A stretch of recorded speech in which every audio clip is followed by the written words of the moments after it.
Hello, how you doing? This is the Morning Garden. I just came, just literally a moment ago, came out of my garden.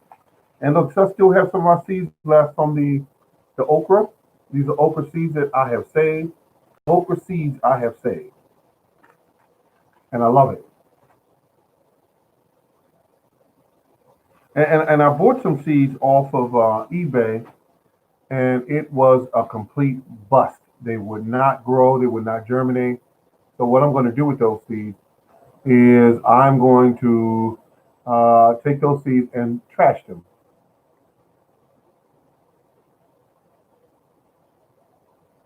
Hard to get a decent haircut when you with the corona around. You don't want people with clippers in your hair because if they do, they say, "Was that last person positive or negative?" Ah, what the hell? And they just start, cut. But what I'm looking at is I saved these seeds from last year. Let me see what year is it. No, wait a minute.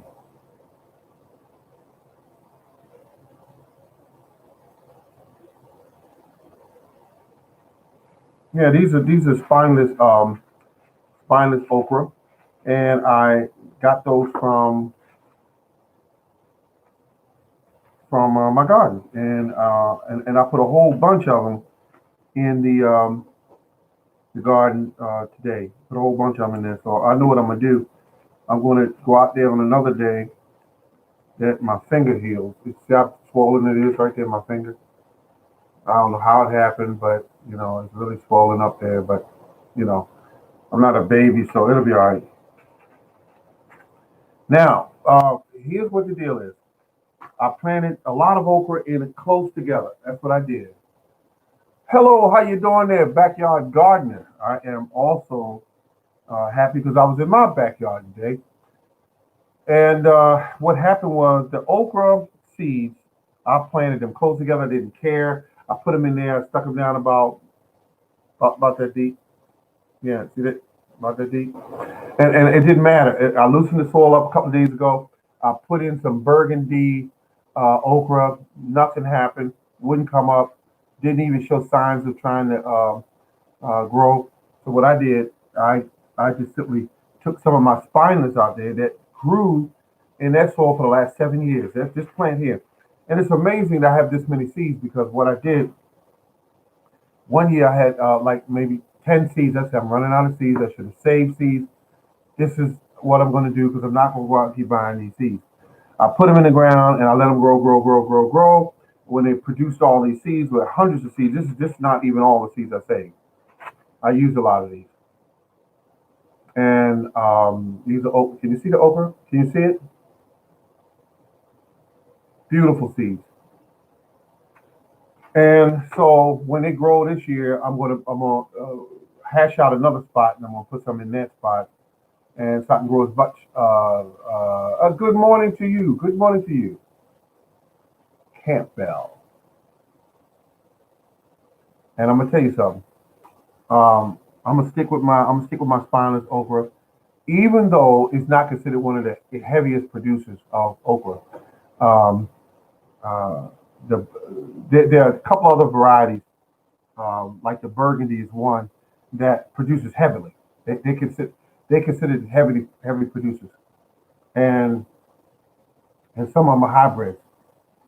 So these are um, okra that is heirloom, which is the spineless okra is heirloom. And like here's what I did about 6 years ago. I bought a pack, $2.50 from Seed. It was online, some store online. Anyway, uh, uh, and what happened was when I bought the okra was doing a good job, $2.50, and I started getting the idea, and I said, save the seeds. And I've been using that same $2.50 for about 6 years now, and been eating okra like crazy every time it produces.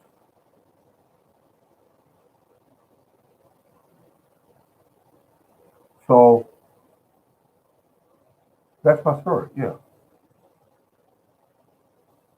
And right now my hand is like this. I can't go out there and take a hole and build me a nice little trench and put me in some okra because my hand is not 100%. And I don't want to keep making it worse. I went to work today and that absolutely made it swell up. So um, I don't know how I heard it. I think I hit it on something or whatever. You know, and so and then I went in there and went to my property and I fed all my uh, watermelon plants. Um, which you should try this. If how many of you out there are growing something this year and experiencing slow growth? Anyone out there? Slow growth. Oh, I must be the only one. But if you are experiencing slow growth, there's a way around it. One is if you're using organic fertilizer, give it a decent feeding of organic. Yeah, give it a decent feeding of organic fertilizer. Do what they call side dressing around it. Oh, okay, everybody, okay. Do a decent dressing of side dressing of organic, you know, organic. Put it in there, and then I want you to use your watering can, or I use a sprayer on my hose, um, and I put it. It's like a powder. It's an organic powder. It's a number of organic liquids like fish emulsion, seaweed emulsion, and then water your plants once a week with the liquid fertilizer, and watch what happens. That's all I'm going to say. That watch what happens, and then I want you to come back on this channel and say what your outcome was, because I want you to experience that. Plants jump out of the ground when they're not starving, and when you have rain, and then if you're not feeding them properly, like if you're putting just that granulated organic food around them, and you're not hitting them once a week with some yeah, do it, please do it, and you'll see a absolute difference. Now remember what I said: side dressing, organic fertilizer. It won't burn anything, right? It won't burn anything. And then water it once a week with fish emulsion or seaweed liquid, or you could use some liquid fertilizers that are natural, not none of that chemical stuff. Because none of what I just told you has anything to do with man-made chemicals. And once you do that, then you get a big old water can like I have, and you just water around the plant like you do on the side of the water around. And what's going to happen? What's going to happen is your plants are going to respond first to the liquid, and then the biology in the soil is going to work down the organic granulated food, and your plants are going to act crazy. They're going to act crazy. They're going to start. They're going to come out of this like they're sleeping, like right now. Some of you are having problems with plants. They're just there and they're growing, but they're growing extremely slow. And you keep watching the calendar and saying, "Oh, I'm almost out of growing season." Just just do that and get them on ball, get them eating, and watch the leaves darken up green, and watch the blossoms come on where you're gonna get your fruit from, and you'll see the difference.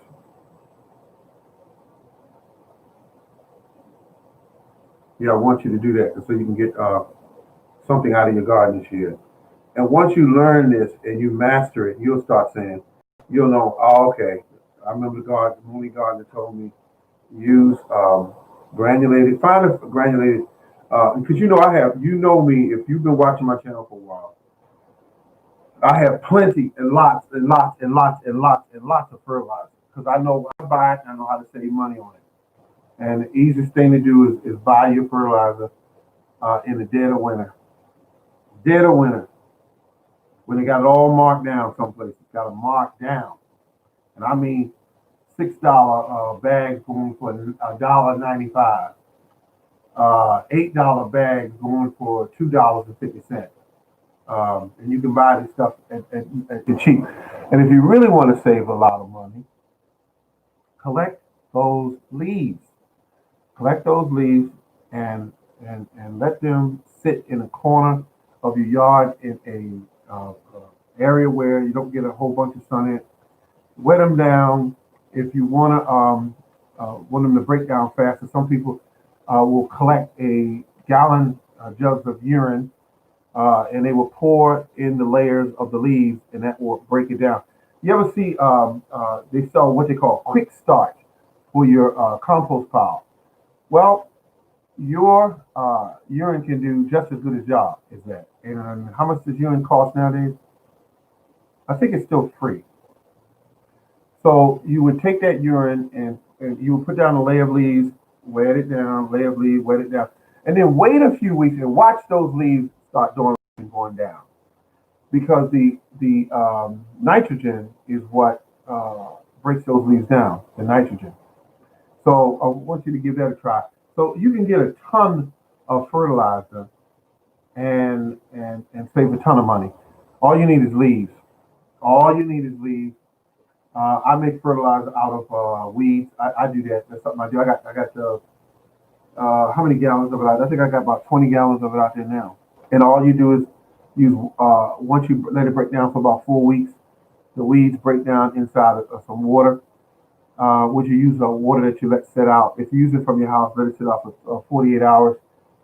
Once the water sets out for 48 hours, then you add your weeds to it. And when you add the weeds to it, mine is all rainwater.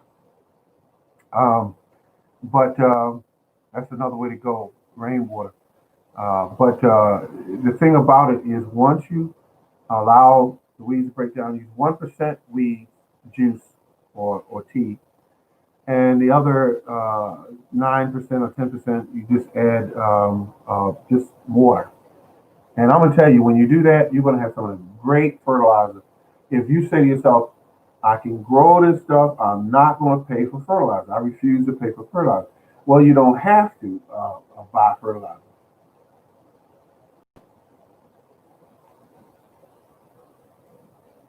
Good morning, Wilburn. Price. Oh, okay, okay. And Mr. Price, hello, how you doing? How you doing? Um, so that's what you want to do. You want to make certain that the key to what you're doing is keeping those plants fed, keeping those plants fed. And natural foods is good. And when you make those leaves into fertilizer, oh, let them break down. Let them break down, and you could put them in the area where you're going to grow, and get them into the soil. Some people dig them in. Some people dig them in, and then they do a side dressing around the plant with the compost, and then they pour once a week a liquid fertilizer, which can be, like I said before, it could be something you bought, or it could be um, something uh, that's free, uh, which is a liquid compost tea. It could be, oh my goodness, it could be a number of things made from weeds, tea made from weeds. Remember, plants eat plants. And it's as simple as that. I can't make it any simpler than that. Gardening should not be difficult. Gardening should not be expensive. And I believe that. And you want to make certain that you keep that in the front of your mind when somebody asks you. They say, "Oh, look, where'd you get that beautiful okra? Or where'd you get these great looking and great tasting tomatoes from?" You want to be able to say, "I grew them." And how much? I mean, wow, is that expensive to get into? No, it's not expensive at all. Man made it expensive, and that's just that simple. Gardening is not expensive. It's what we do when we go to those box stores and we make a physical uh, energy walk there, and then we make another decision to purchase these products. They don't have you by the cojones, folks. You can absolutely do this stuff have great results, and you can do it absolutely free or almost free because you're going to need some things like seeds. And like I said, I save my seeds on most of my plants.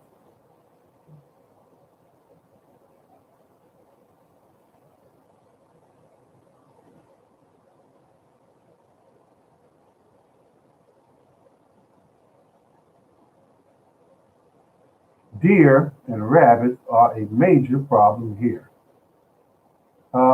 Boy, I hate to have that problem, but I know what you mean because I used to have that problem. There was one rabbit outside my property, and the hawks got him. The hawks got him.